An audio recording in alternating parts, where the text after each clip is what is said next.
السلام علیکم ورحمۃ اللہ وبرکاتہ۔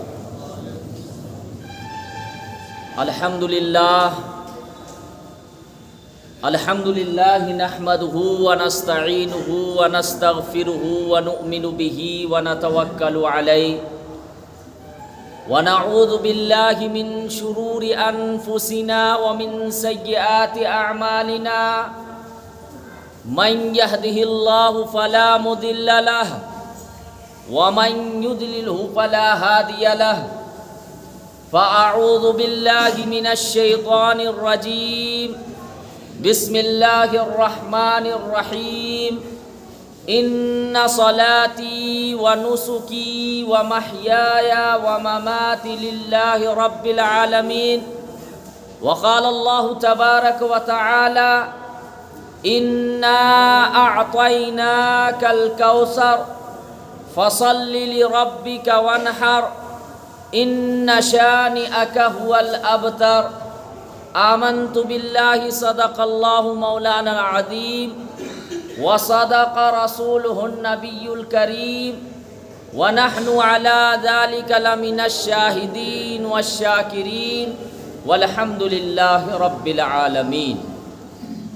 دوستو بزرگوں، آج بقرعید کا دن ہے جس کو عید الاضحیٰ بھی کہتے ہیں، اور آج پورے بھارت کے اندر عید الاضحیٰ کی نماز ادا کی جائے گی،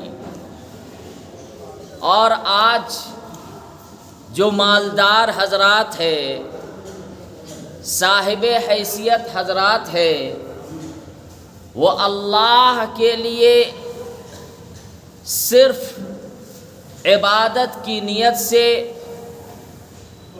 اللہ کے راستے میں جانور کو ذبح کر کے اللہ کو خوش کریں گے۔ بیانات تو آپ حضرات سنتے رہتے ہیں، کل بھی جمعہ ہے، کل بھی بیان سنیے گا۔ آج آپ حضرات کے سامنے بطور نقطے کے چند باتیں عرض کر دوں، کیونکہ وقت مقررہ پر انشاءاللہ جماعت کھڑی ہو جاوے گی، اس لیے دو چار باتیں جو اہم باتیں ہیں اس پر روشنی ڈال کر انشاءاللہ عید الاضحیٰ کی نماز کھڑی ہو جاوے گی۔ پہلی چیز تو یہ سمجھے کہ آج ہی کے دن حضرت ابراہیم علیہ السلام کو خواب آئے تھے کہ اپنے بیٹے جو کہ وہ بھی نبی حضرت اسماعیل علیہ السلام کو اللہ کے راستے میں قربان کر رہے ہیں۔ اب آپ حضرات دیکھیں کہ حضرت ابراہیم علیہ السلام اپنے بیٹے حضرت اسماعیل علیہ السلام کو کہتے ہیں کہ بیٹا، میں خواب دیکھ رہا ہوں، یا بنی انی اری فی المنام انی اذبحک، کیا بیٹا میں تمہیں خواب میں اللہ کے لیے ذبح کر رہا ہوں، تمہاری کیا رائے ہے؟ تو بیٹا نے کیا جواب دیا تھا؟ یا ابت افعل ما تؤمر، کہ ابو جان آپ کو جو حکم ملا ہے اس کو کریے، ستجدنی انشاءاللہ من الصابرین، آپ مجھے صبر کرنے والوں میں پائیے گا۔ اب آپ یہاں دیکھیے کہ حضرت ابراہیم علیہ السلام خواب دیکھ رہے ہیں، اور خواب میں اللہ تبارک و تعالی حکم دے رہے ہیں کہ اپنے بیٹے کو ذبح کرو۔ اب یہاں دیکھیے کہ ایک خواب ہوتا ہے نبی کا اور دوسرا خواب ہوتا ہے انسانوں کا۔ نبیوں کا خواب وحی کا درجہ رکھتا ہے، ہمارا خواب اس خواب میں جھوٹ بھی ہو سکتا ہے سچ بھی ہو سکتا ہے، شیطانی خواب بھی ہو سکتے ہیں، لیکن جو نبیوں کا خواب ہوتا ہے وہ جھوٹ سچ نہیں ہوتا، بلکہ یہ نبیوں کا خواب بالکل سچا ہوتا ہے اور وحی کے درجے کا رکھتا ہے۔ یہاں پر قرآن کی آیت میں اگر آپ دیکھیں جو میں نے تلاوت کی، حضرت ابراہیم علیہ السلام کیا کہہ رہے ہیں کہ میں خواب میں، نیند میں اللہ کے لیے تمہیں ذبح کر رہا ہوں۔ تو اب دیکھیے حضرت اسماعیل علیہ السلام جواب یہ دے سکتے تھے کہ آپ کو خواب میں یہ حکم ہے تو آپ مجھے ذبح کر دیجئے، لیکن خواب کا تذکرہ نہیں کیے حضرت اسماعیل علیہ السلام، بلکہ ڈائریکٹ یہ کہے کہ اللہ کے طرف سے جو حکم ملا ہے اس کو کریے، ہم صبر، آپ صبر کرنے والوں میں پائیے گا۔ اس کا مطلب یہ ہے کہ حضرت اسماعیل علیہ السلام بھی جان رہے ہیں کہ یہ خواب بالکل سچا ہے، یہ اللہ کے طرف سے حکم آیا ہے۔ تو آج کے دن یہ جو ہم قربانی کرتے ہیں، سب سے پہلے تو اپنی نیت درست کر لینی چاہیے کہ ہمارا مقصد گوشت کھانا نہیں، گوشت خوری مقصد نہیں ہونا چاہیے، بلکہ ہماری نیت ہونی چاہیے یہ کہ ہم عبادت کے لیے یہ قربانی کر رہے ہیں، اللہ کی رضا کے لیے کر رہے ہیں۔ حضرت ابراہیم علیہ السلام کو بڑے بڑے امتحانات پیش آئے، آپ دیکھیں تو صحیح، حضرت ابراہیم علیہ السلام کو آگ میں ڈالنا کوئی آسان بات نہیں، لیکن حضرت ابراہیم علیہ السلام آگ میں جلنے کو تیار ہو گئے، اگرچہ آگ ٹھنڈی ہو گئی، گھر سے ان کو نکال دیا گیا، وطن سے نکال دیا گیا، یہ کوئی آسان بات نہیں، لیکن اللہ کو راضی کرنے کے لیے وہ اپنے گھر کو، اپنے وطن کو چھوڑ کر چلے گئے۔ جہاں پہ بت پرستی ہو، سارے لوگ بتوں کی پوجا کر رہے ہو، اس جگہ حضرت ابراہیم علیہ السلام توحید کی دعوت دے رہے ہیں، وحدانیت کی دعوت دے رہے ہیں۔ یہ کوئی آسان بات نہیں، لیکن اللہ کو راضی کرنے کے لیے وہ توحید کی دعوت دے رہے ہیں، وحدانیت کی دعوت دے رہے ہیں۔ اس سے یہ سبق ملتا ہے، یہ میسج ملتا ہے کہ جہاں پہ اللہ کا حکم آ جاوے وہاں پہ چوں چرا کرنے کی ضرورت نہیں ہے، وہاں پہ یہ بات سمجھ میں آوے یا نہ آوے، ہمیں یہ نہیں کہنا ہے کہ ہمیں یہ کیوں حکم ملا۔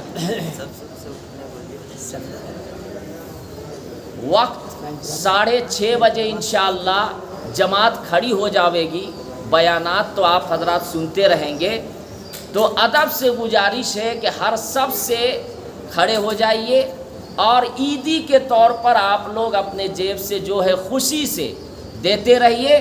انشاءاللہ 1-2 باتیں اور ہیں، اس کو میں مکمل کر کے پھر جماعت کھڑی کر دوں گا۔ وقت پر ہر چیز اگر ہو جاوے تو یہ اچھی چیز ہے، وقت پر اگر ہر چیز کرے تو یہ اچھی چیز ہے۔ تو انشاءاللہ خوش دلی کے ساتھ ہر سب سے کھڑے ہو جائیے، رومال لے کر یا ٹوپی لے کر، جو بھی ہو، اب خوش دلی کے ساتھ جو ہے عیدی کے طور پر آپ لوگ دیتے رہیے، انشاءاللہ اللہ تعالیٰ آپ لوگوں کو اور نوازے گا۔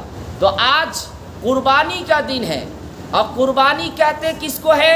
قربانی کا معنی یہ ہے کہ اللہ کا تقرب حاصل کیا جائے، اور قربانی اس کو بھی یہ کہتے ہیں کہ ہر وہ کام کیا جائے جس سے اللہ تبارک و تعالی راضی ہو جائے، ہر وہ کام کرے جس سے اللہ تعالی ہم سے راضی ہو جائے۔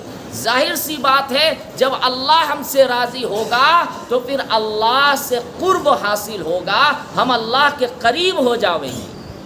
اب دیکھیے ہم لوگ یہاں پہ آئے ہوئے ہیں، اب اگر دلوں کے اندر ایک دوسرے مسلمان کے بارے میں بغض ہے، نفرت ہے، اس کو ختم کیجیے، اس کو بھی قربانی کیجیے۔